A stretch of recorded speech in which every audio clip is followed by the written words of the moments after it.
Yo, yo, yo, YouTube. It's really early and this light is super bright. But let's get going. Hates bright lights.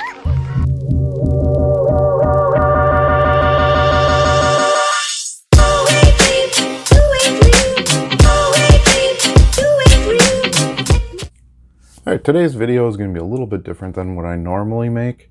And I just want to have more of a open discussion and opinion based on a topic that's been going around quite a bit lately on the card market, and that's, are we in a bubble or not?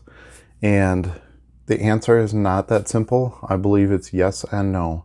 Now, let me give you a little bit about my background. I've worked in real estate lending and banking my entire life. I was a stockbroker for a while.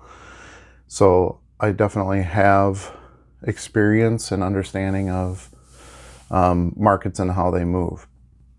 Now, the reason I say that the answer is yes and no is because the growth that the sports card market has experienced and the new money that's coming in eventually will slow down some. So some of these, you can't keep setting a record price every day, every week, every golden auction. That just isn't sustainable over a long period of time. But where I think it's not a bubble is I don't think that all of a sudden that's just going to stop and everything's going to hit the ground. I could be wrong. The thing that's sort of the X factor in here that's not really understood, since there hasn't been an experience with it before, but that's the pandemic. So one issue that we don't really know a lot about is what's going to happen when everything's back up and people can travel, buy other things, go to sporting events. Other sports betting, becomes big again, things like that. However, the main reason I believe it's not a bubble is due to the amount of new money that's still coming in. It is crazy the amount of growth that just continues. I went to my first sports card show in a long time. I did a video about it, and it was crazy busy. From the time the door opened to the time the door closed. One of the dealers I was talking to had set up at the very first show they had done about a year ago, and he said there was about 5 attendees, 5 tables. And he said a few people came in sporadically here and there, but it didn't really go anywhere. Now, some of that is just because that was new and it's had a year to grow and people know about it more. Pandemic has slowed down some. People have shots, things like that, or have already been through the illness. But still, that is a sign of solid growth.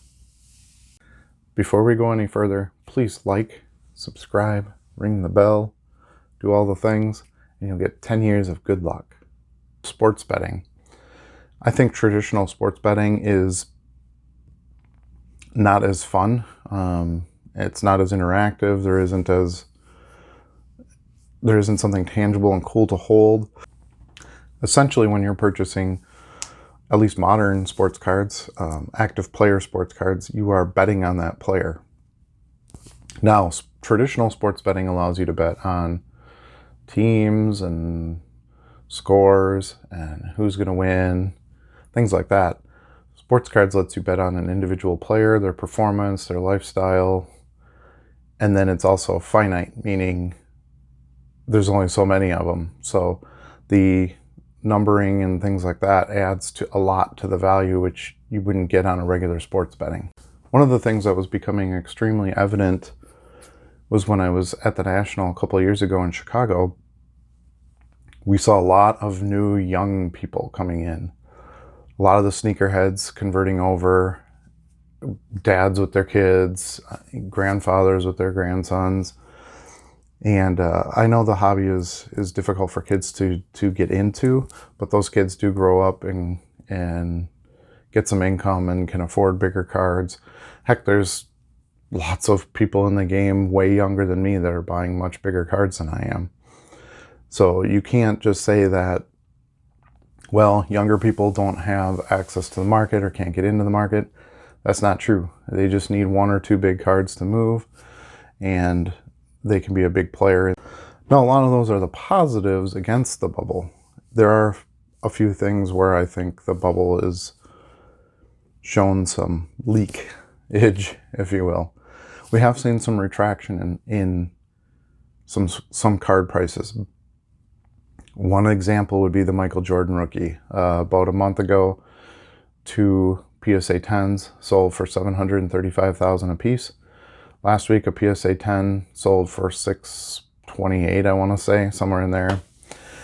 So you can see that some of that price has gone back. But I think that's what we want to see. We don't want to see it go from $735 to $20,000. That would be a bubble burst. Or everybody quick liquidating their cards because they want out. That's the typical bubble scenario. Think of the real estate market in 2008, 2007, 2008.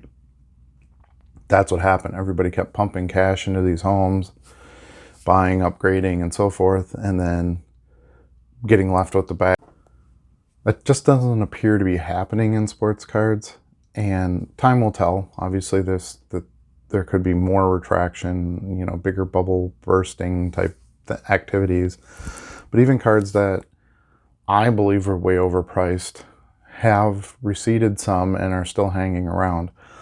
My best example of that would be the 2018 Prism Luka Doncic PSA 10. I never understood how that card got up as high as it did, because it's a fairly common, not that hard to grade card. Nothing against Luka by any means. He's an amazing player, but why were people paying, the astronomical price that it had gotten to? It has since retracted from that high, and I think it's going to be a long time before it hits that high again. Unless his performance or wins championships, something like that, puts a boost back into that to elevate it. Now, that again to me is a good correction. It's corrected back to a price level it should be at. As a matter of fact, I believe there should be a little bit more correction on that card. But if there's enough demand versus the supply, that's always going to drive that price. There's a lot of money being made in the NFTs right now, which is the non-fungible tokens. People playing So Rare, which I play, Top Shots, collecting Top Shots, different digital art platforms, cyberpunks, things like that, or CryptoPunks, things like that.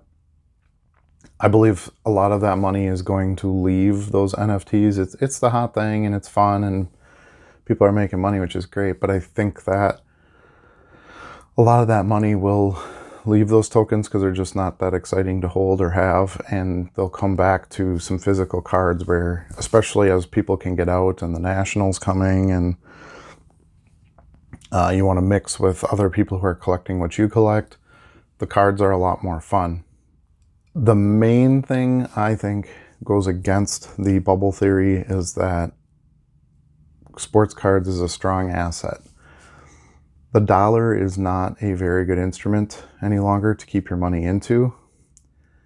So people are looking for assets to hold that can appreciate, have limited quantities.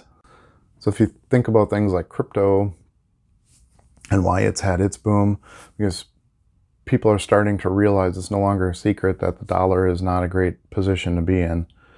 So they're moving it to comic books and sports cards and action figures and NFTs and things of that nature, more real estate. And that's a good thing. In the long run, as the dollar depreciates, will those assets recede in value? Probably somewhat, but a lot less than where the value of the dollar will go. So I buy mainly GOATs and retired players and Hall of Famers. And, my PC is Brett Favre, which whatever he's done at this point is pretty much solid. So I don't worry too much about a bubble. I'm not trying to buy the next hot guy and flip, but the bubble could still affect pretty much every card, because if the entire market starts to crash, you're going to be holding the bag in a lot of different cards. So those are just some of my thoughts. I'd love to hear what you think. Please leave a comment down below and let's have a discussion about this.